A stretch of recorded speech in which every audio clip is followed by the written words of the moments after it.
तू ही रे माझा मितवा या मालिकेच्या पुढील काही येणाऱ्या भागांचे लेटेस्ट त्याचबरोबर इंटरेस्टिंग अपडेट आपण आपल्या आजच्या या व्हिडिओमध्ये जाणून घेणार आहोत. अजिबात वेळ वाया न घालवता सुरुवात करूया आपल्या आजच्या या व्हिडिओला. तर आता आपण पाहतो की इशूला हे तर कळालं आहे की अर्णवनेच तिच्या बाबांच्या ऑपरेशनसाठी जे पैसे लागत होते ते दिले होते. मग आता इशूला अर्णवचे पैसे परतफेड करायचे आहेत. इशू त्याला सांगते की तुम्ही मला काही काम सांगा, तुमच्या ऑफिसमध्ये बिनपगार काम करून घ्या माझ्याकडून, तुमचं पैसे फिटेपर्यंत माझी काहीच हरकत नाही आहे. तर अर्णव ईश्वरीला सांगतो की नाही, तसे तुझे पैसे फिटणार नाही. मग अगदी तू कितीही प्रयत्न केलेस तरीही नाही फिटणार गं, त्याच्यासाठी खूप कष्ट करावे लागतील तुला. ईश्वरी म्हणते मग दुसरं काही काम असेल तुमचं तर तेही सांगा, तुमच्या ऑफिसमध्ये काम करता करता मी तेही करून देईन. आता अर्णवने एक वेगळा विचार केलेला असतो. तो ईश्वरीला सांगतो जर तुला माझे पैसेच फेडायचे आहेत तर तू 6 महिन्यात सुद्धा पैसे फेडू शकतेस, मंजूर आहे? त्यावर ईश्वरी म्हणते हो चालेल, सांगा काय करावे लागेल मला? त्यावर अर्णव म्हणतो लग्न. ईश्वरी म्हणते लग्न? त्यावर अर्णव सांगतो हो, माझ्याशी लग्न कर. ईश्वरी म्हणते नाही, माझ्या बाबांच्या जीवावर ज्याने उठला त्याच्याशी मी लग्न नाही करू शकत. त्यावर अर्णव म्हणतो तुझ्याशी लग्न करून मला सुद्धा काही संसार नाही थाटायचा, माझ्याशी फक्त कॉन्ट्रॅक्ट कर 6 महिन्यांसाठी. त्यावर ईश्वरी म्हणते लग्नाचं कॉन्ट्रॅक्ट? त्यावर अर्णव सांगतो हो, लग्नाचं कॉन्ट्रॅक्ट. बिझनेसमन आहे मी प्रत्येक गोष्टीत करार करतो. त्यावर ईश्वरी म्हणते पण का, कशासाठी? त्यावर अर्णव सांगतो सध्या माझ्या आजीने माझ्या लग्नाचा जो काही ध्यास घेतला आहे लावण्याबरोबर लावून देण्याचा, ते मला अजिबात नको आहे. त्यामुळे तू माझ्याशी लग्न कर, मंजूर आहे? फक्त 6 महिने माझ्याबरोबर माझ्या घरात राहा, त्यानंतर मी रितसर तुला डिवोर्स देऊन टाकेन आणि तू मोकळी होशील. आता इशूला पैसे तर फेडायचे आहेत, त्यात तिला आणखीन पैसेसुद्धा लागू शकतात. त्यामुळे जर ती अर्णवच्या कंपनीत बिनपगारी कामाला राहिली तर तिला दुसरीकडे काम करता येणार नाही, कारण तिचा दिवस तिकडे जाईल. मग इशू विचार करते की ठीक आहे, आपल्याकडे पर्याय नाही आहेत, आपले हात दगडाखाली आलेले आहेत, कारण आपल्याला पैशांची गरज आहे. मग इशू अर्णवबरोबर लग्न करायला तयार होते. त्याला आधीच अट घालते, आपल्यात फक्त आपल्या खोलीच्या बाहेर नवरा बायकोचं नातं असेल, बेडरूमच्या आत मी तुम्हाला ओळखत नाही, तुम्ही मला ओळखत नाही. अर्णव तिची ही अट मान्य करतो, सांगतो ठीक आहे, पण माझ्या घरात कोणाला संशय येता कामा नये की आपल्यामध्ये कॉन्ट्रॅक्ट झालं आहे. त्यावर इशू सांगते हो. अर्णव सांगतो तुला कुठलीच गोष्ट मनात ठेवता येत नाही, तू भरभर बोलायला लागलीस की बोलून टाकतेस, पण ही गोष्ट भरभर बोलून टाकायची नाही आहे. ईश्वरी सांगते मी लक्षात ठेवेन. त्यानंतर आता लग्नाचे विधी वगैरे पूर्ण होतात. अर्णव आता ईश्वरीला घेऊन घरी येतो. आता घरात लावण्या, आजी या सगळ्याच अर्णवची वाट बघत असतात. अंजली ताईला तर प्रश्न पडलेला असतो की चिंटू हल्ली तर मध्ये बरा वागत होता, मग अचानक का असा वेड्यासारखा परत वागायला लागला? तर आता इथे अर्णव हा दारात आलेला असतो आणि घराचा दरवाजा उघडा असतानाही तो डोरबेल वाजवतो. आता यांना वाटतं की असंच कोणीतरी आलं असेल जे टाईमपास म्हणून डोरबेल वाजवतं आहे, लहान मुलं वगैरे. पण मग आता सतत कंटिन्यू डोरबेल वाजवल्याबरोबर मामी म्हणते कोण आहे रे? आणि मामी आता रागाने उठते आणि बाहेर ओरडायला जात असते. तिला वाटत असतं की कोणीतरी लहान मुलं आहेत जी मस्करी करतायत बंगल्याबाहेर येऊन. मग आता मामी येऊन बघते तर मामीच्या हातात जे कुरमुऱ्यांचं प्लेट असतं ते डायरेक्ट खाली पडतं. आता ईश्वरी खूप घाबरलेली असते, कारण ईश्वरीला माहिती आहे मामीला एवढा मोठा धक्का बसलाय म्हणजे तेवढा कांगावा मामी करणार आहे. अर्णव ईश्वरीकडे बघतो आणि तिला डोळ्याने खुणवतो, शांत राहा, तू काहीच बोलू नकोस. ईश्वरी ही फक्त मानेने हो एवढंच सांगते. त्यानंतर आता अर्णव हा लगेचच मामीला म्हणतो मामी लग्न करून आलो आहे ना मी, मग घरात घ्या आम्हाला. तू म्हणतेस ना सर्व रिच्युअल्स करायचे असतात म्हणून, मग लग्नाचे तर मी केलेत, आता त्याच्या पुढचे जे काही असतील ते तू कर. त्याबरोबर आता मात्र लगेचच वल्लरी मामी ही जोरजोराने आजीला हाका मारते. अर्णव हा आता टेन्शनमध्ये आलेला असतो, त्याच्यासुद्धा मनामध्ये बरेच विचार सुरू असतात की आजीने हे सगळं बघितल्यावरती काय रिॲक्ट होईल, तिला काय वाटेल. पण माझ्या हातात दुसरा पर्याय नव्हता, लग्न करणं हा एकच ऑप्शन होता. हिला मी सध्या खरं सांगू शकत नाही, हिला खरं सांगितलं तर हिचे घरचे कांगावा करतील आणि ह्याच्यामुळे जर ताईवरती प्रेशर आलं तर ते सुद्धा महागात पडेल. म्हणजे सगळीकडून माझी कोंडी झाली. जर दोघींना पण वाचवायचं आहे तर मला हिच्याबरोबर लग्न करणं होतं. मला मान्य आहे मी आता जे वागलो ते चुकीचं आहे, पण पर्याय नव्हता. आता आजी जोरात ओरडते, वल्लरी सारखं काय कांगावा करत असतेस, कशाला उगाच बोंबाबोंब करतेस? आजी पुढे येते तर आता अंजलीसुद्धा बाहेर येते आणि म्हणते मामी काय झालं, का आरडाओरडा करतेस? आता लावण्यसुद्धा तिकडे आलेली असते. व्हॉट्स रॉंग मामी, ती सुद्धा विचारत असते. आता राजेशसुद्धा येतो, सगळी फॅमिली गोळा होते. आता अर्णवने हे जे काही केलेलं असतं ते बघून अंजलीला शॉक बसलेला असतो, पण तिला आनंद जास्त झालेला असतो. तिला वाटतं येस फायनली माझ्या भावाला जे हवं होतं ते त्याने केलं, सगळे लिमिट्स त्याने क्रॉस केलेत.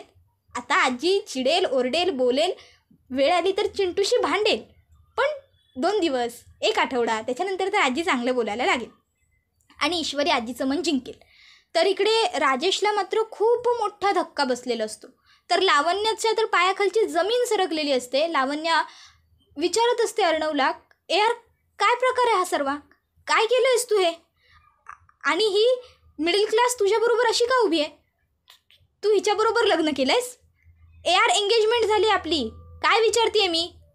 अर्णव म्हणत असतो, लावण्या मला वाटत नाही तू इतकी मूर्ख आहेस की दोघांनी कपाळाला मुंडावळ्या बांधल्या आहेत, दोघांच्या हातामध्ये हार आहेत, बुके आहेत, लग्नाचे कॉस्ट्यूम घातलेले आहेत, तरीसुद्धा तुला कळणार नाही.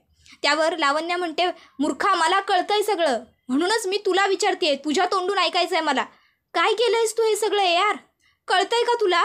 त्यावर अर्णव तिला सांगतो, don't cross your limits, mind your tongue. त्यावर ती म्हणते, कसली टंग आणि कसलं काय, तू काय करून आलायस, तुझं तुला कळतंय का, उगाचच्या उगाच मला लेक्चर देऊ नकोस. त्यावर अर्णव म्हणत असतो, माझ्या घरात उभं राहून माझ्याशी ह्या भाषेत बोलायचं नाही, मला नाही चालणार. त्याबरोबर लगेचच आता ईश्वरी ही हे सगळं बघत असते आणि ती मात्र मनातून इतकी घाबरलेली असते की तिला गॅरंटी असते की आपल्याला काय ही लोक घरात घेत नाही, आपल्याला घराच्या बाहेरच जायचं.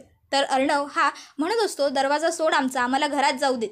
त्याबरोबर वल्लरी मामी म्हणते, खबरदार खबरदार अर्णव, जर या मुलीला घेऊन या घराच्या उंबरठ्याच्या आत एक पाऊल जरी टाकशील ना तर याद राख, गाठ माझ्याशी आहे. त्याबरोबर आता आकाश हा लगेचच वल्लरीला म्हणायला लागतो, मॉम अगं काय चाललं आहे तुझं, का उगस तू त्यांना बाहेर अशी दारात ताटगळत थांबवतेस, असं आणि तसं. दादाने आता ईश्वरीबरोबर लग्न केलं आहे, आता त्यांना बाहेर असं दारात उभं करून त्यांना असं ओरडून काही मिळणार आहे का, आपण घरात घेऊया त्यांना, शांतपणे बसून बोलूया ना.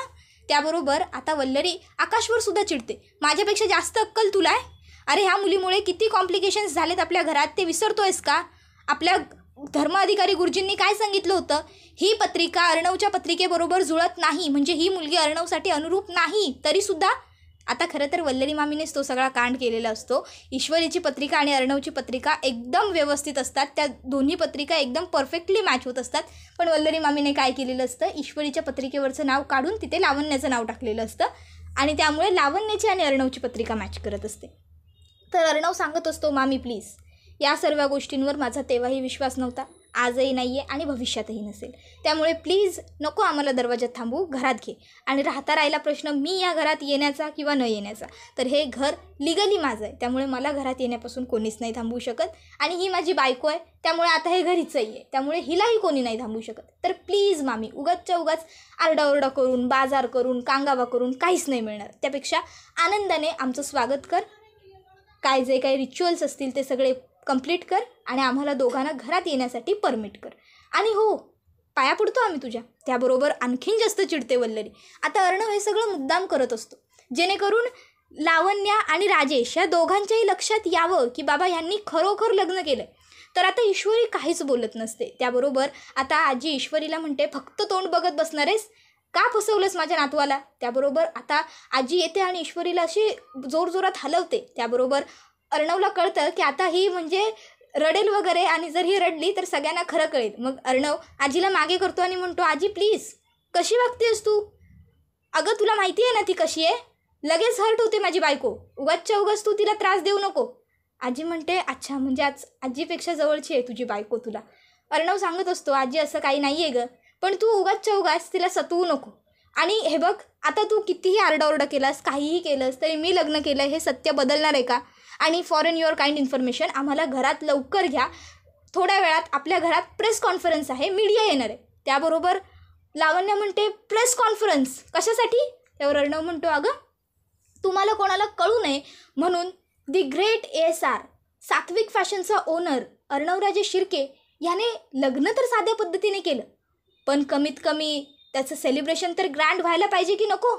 मग जर ग्रँड सेलिब्रेट करायचं आहे तर त्याच्यासाठी पब्लिसिटी गेली पाहिजे. पब्लिसिटीसाठी येणार आहे आज मीडिया, आणि ज्यावेळेस सेलिब्रेशन असणार आहे रात्रीचं त्यावेळेससुद्धा मीडिया असणार आहे. सो प्लीज आम्हाला आता घरात येऊ द्या. तर आता राजेशसुद्धा मुद्दामून आगीत तेल ओतायला लागतो. अर्णव, अरे हे सगळं काय करून घेतलंयस तू, अरे तुला कळतंय का, अरे लावण्य केवढी चांगली मुलगी आहे, तुझ्या स्टेटसची आहे, तू तिच्या स्टेटसचा आहेस, तुमचं फ्रेंड सर्कल एक आहे, तुम्ही शिक्षण एक घेतलं आहे, तुम्ही एकमेकाला कधीपासून ओळखता, तुम्ही बिझनेस पार्टनर आहात. त्यावर अर्णव म्हणतो लावण्य माझी बिझनेस पार्टनर नाही आहे. त्याबरोबर लगेचच आता राजेश म्हणतो अरे ती जरी तुझी बिझनेस पार्टनर नसली तरी तिची आई तर तुझी बिझनेस पार्टनर आहे ना, आज ना उद्या जाऊन सगळं काही लावण्याचंच होणार आहे. त्यावर अर्णव म्हणतो आज ना उद्या जाऊन जे सगळं तिला फुकट मिळणार आहे अशी बायको मला नको. आणि तसंही जिजू तुम्ही नका ना पडू याच्यात, काय गरज आहे तुम्हाला या सगळ्यात पडण्याची. मुळात प्रेम महत्त्वाचं जे माझं ईश्वरीवरती होतं. आता ईश्वरी अर्णवकडे रागाने बघते तर अर्णव हा तिला नजरेने खुणावतो, माझ्याकडे रागाने बघू नकोस. ईश्वरी डोळे मिटते आणि नजर खाली घेते. त्याबरोबर अर्णव म्हणतो आता प्लीज नको, वेळ वाया जातोय, घ्या आम्हाला घरात. त्याबरोबर अंजलीताई म्हणते आजी प्लीज नको ना गं, असं नवीन नवरीला किती वेळ दारात उभं करणार आपण, घेऊयात ना त्या दोघांना घरात, आजी प्लीज. त्यावर लगेचच आजी अंजलीला सांगते तू पहिले खोलीत निघून जा ताबडतोब, 1 सेकंद थांबू नकोस इथे. आणि ह्या दोघांना घरात कोण घेतं ना ते मीच बघते, कोणी घेणार नाही आहे यांना घरात. काय करायचं आहे ते तुम्ही तुमचं करा, गृहप्रवेश वगैरे विधी कुठलेच पार पडणार नाही आहेत. तू कशावरच विश्वास ठेवत नाहीस ना, मग ह्या सगळ्या रीतीभाती तरी पूर्ण करायची काय गरज आहे, ये ना सरळ चालत चालत घरात. त्याबरोबर अर्णव म्हणतो ठीक आहे, आता जर तुमची इच्छा आहे तर येतो. ईश्वरीचा हात पकडतो आणि घरात घेऊन जात असतो तिला. ईश्वरी त्याचा हात घट्ट पकडते आणि त्याला तिथेच थांबायला लावते. आता मात्र ईश्वरी सगळ्यांना सांगत असते हे बघा आम्ही जे काही केलं आहे त्यासाठी खरंच आम्ही तुमचे सगळ्यांचे हात जोडून माफी मागतो, पण आम्ही खरोखर लग्न केलं आहे. आजी अंजलीताई मामी प्लीज आमच्यावरती रागवू नका, आम्हाला घरात तरी घ्या. त्याबरोबर आता अर्णवला वाटतं बाप रे ही खरंच एवढं सिरियसली हुशार असल्यासारखं बोलते. मग आता मात्र अंजली म्हणायला लागते आजी प्लीज घेऊया ना गं त्यांना घरात. आजी ऐकत नसते. मग अंजली आजीचीच एक ट्रिक वापरते आणि तिला त्रास होतोय असं नाटक करायला लागते. लवकर त्यांना घरात घ्या, लवकर त्यांना घरात घ्या असं ड्रामा करायला लागते. त्याबरोबर मग मात्र आता आजीकडे ऑप्शन उरत नाही. आजी घाबरते, तिला वाटतं की सिरियसली अंजलीला काहीतरी होतं आहे. मग आजी आता लगेचच घ्या एकदाच त्यांना सगळे विधी करून घरात असं म्हणते. मग आता काय वल्लरी मामीकडे ऑप्शन नसतो, कारण आजीने ऑर्डर दिलेली असते. वल्लरी मामी ईश्वरीसमोर आणून माप ठेवते आणि तिला ओलांडून घरात यायला लावते. त्याबरोबर लगेच अंजलीताई बरोबर ठीक होऊन जाते आणि येऊन दरवाजात उभी राहते दरवाजा अडवायला. त्यावर आता ईश्वरी आणि अर्णव विचारतात बरं नाही आहे ना तुला.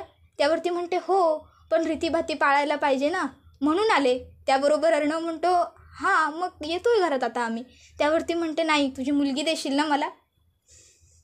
ईश्वरी आणि अर्णव एकमेकाकडे बघतात आणि अर्णव अंजलीला सांगतो ताई बरं नाही आहे तुला, आजीला कळेल खरं, जाऊ द्या मला घरात. आता तो अंजलीला नजरेने खुणावतो. अंजली म्हणते हो किंवा नाही एका शब्दात उत्तर द्या, हो म्हणाला तरच घरात घेणार. त्याबरोबर अर्णव म्हणतो दिली, आता घरात घे. त्याबरोबर अंजली म्हणते या आता माप ओलांडा आणि आत या. दोघंजणं माप ओलांडून आतमध्ये येतात. तर राजेशला मात्र इतका म्हणजे त्याचा संताप होत असतो की काय करू आणि काय नको. तो पहिला घरात जातो बेडरूममध्ये आणि त्या आरकेला कॉल करतो आणि त्याला विचारायचं असतं त्याला की अरे मी तुला सांगितलं होतं की अर्णव राजे शिर्केला अडकवायचं आहे, तू काय करतोयस बावळटा. पण आता तो आरके फोन काही उचलत नसतो. राजेश त्याला 2 दिवस कंटिन्युअसली कॉल करतोय पण तो त्याच्या एकही कॉलला आन्सर करत नाही आहे. कारण आता आरके जो आहे त्याच्याबद्दलची सगळी माहिती पाटीलने गणपतीच्या आगमनाच्या दिवशीच अर्णवला दिली होती आणि त्यामुळे अर्णवने आधीच आरके बरोबर कॉन्टॅक्ट करून त्याला स्वतःच्या बाजूने वळवून घेतलं. जास्त पैसे दिल्यामुळे अर्थात कोणताही दलाल कोणताही कामगार हा लगेचच कोणतीही गोष्ट स्वीकारायला तयार होतो आणि अर्णवने त्याला हेच सांगितलं की तू तुझा मोबाईल बंद करून ठेवायचा, राजेशचा कुठलाच फोन तू उचलायचा नाही, जी रक्कम मागशील ती तुला देईन आणि जर माझं ऐकलं नाहीस तर आत्तापर्यंत जे काळे धंदे केलेले आहेस ते सगळे बाहेर काढीन. आणि तुला तर माहिती आहे मी कोण आहे, त्यामुळे मला तर हे सगळं करणं फार अवघड जाणार नाही. मी सोर्स लगेच वापरू शकतो आणि तुझे सगळे काळे धंदे बाहेर पडतील. त्यामुळे आता तो थोडा घाबरतो आणि अर्णवचं ऐकतो. तर आता इथे अर्णव हा राजेशला म्हणत असतो प्रश्न पडला असेल ना मी हे सगळं कसं केलं काय केलं. मग आता अर्णव बेडरूममध्ये त्याच्याच येऊन त्याला सांगतो की नाही उचलणार तो आरके तुमचा फोन, मी सांगितलं आहे ना त्याला नको उचलू म्हणून. तुम्हाला काय वाटलं तुम्ही ईश्वरीच्या वडिलांचा अपघात कराल माझ्या नावाने आणि कोणाला कळणार नाही. तुम्हीच केला होता ना मला मेसेज मी ईश्वरी बोलते असं सांगून. पण एक गोष्ट लक्षात ठेवा, माझी बायको आहे आता ती, माझ्या बायकोकडे जर परत बघितलंत ना तर मी तुमची गय करणार नाही आहे. आणि आता माझी ताई पण सेफ आहे. प्रश्न पडेल ना का असं, तर मी जरी दिवसभर घरात नसलो तरी माझी बायको कुठेच जाणार नाही आहे. ती दिवसभर घरात राहणार आहे. तर राजेश म्हणतो अरे तुझी ती बायको काय करणार आहे माझं करून करून. त्यावर अर्णव सांगतो तिला काही करायची गरजच नाही आहे, तिने फक्त मला सांगायची खोटी आहे. माझ्या बायकोवर माझा पूर्ण विश्वास आहे आणि प्रेमसुद्धा, त्यामुळे लक्षात ठेवा तुम्ही तिच्या पाठी पडाल तर गाठ माझ्याशी. आत्तापर्यंत तुम्ही ईश्वरी देसाईच्या पाठी लागला होतात, ईश्वरी संजय देसाई. आता तुम्ही ईश्वरी अर्णवराजे शिर्केच्या मागे लागाल आणि जर माझ्या बायकोला त्रास दिलात तर त्याबरोबर आता हे अर्णवचं जे रूप असतं ते बघून राजेश थोडासा घाबरतो, पण आता राजेश दाखवत नसतो की मी घाबरलो. त्यानंतर आता अर्णव बेडरूममध्ये येतो.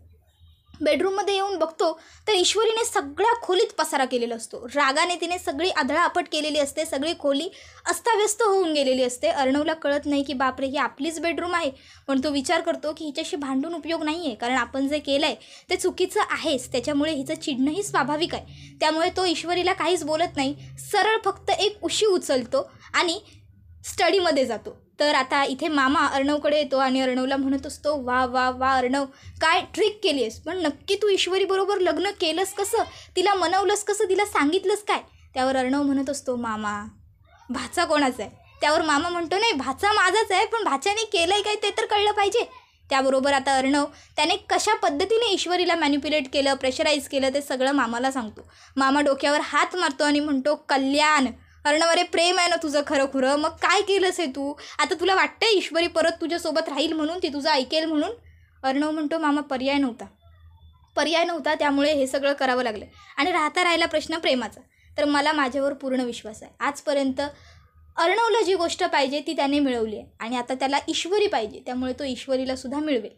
भाचा कोणाचा आहे. त्याबरोबर लगेचच मामा म्हणतो नाही रे नाही, हे असे मुलींना धमकी देऊन लग्न करणारा असा भाचा नाही आहे माझा, मला वाटलं होतं तू तिला प्रेमाने समजावलं असशील. त्याबरोबर अर्णव म्हणतो मामा प्रेमाने पण सांगणार, सगळं सांगणार, खरं सांगणार, फक्त ताईला मोकळं होऊ दे, तिची डिलिव्हरी होऊन जाऊ दे, त्यानंतर ह्या राजेशला बघ मी कसा सरळ करतो.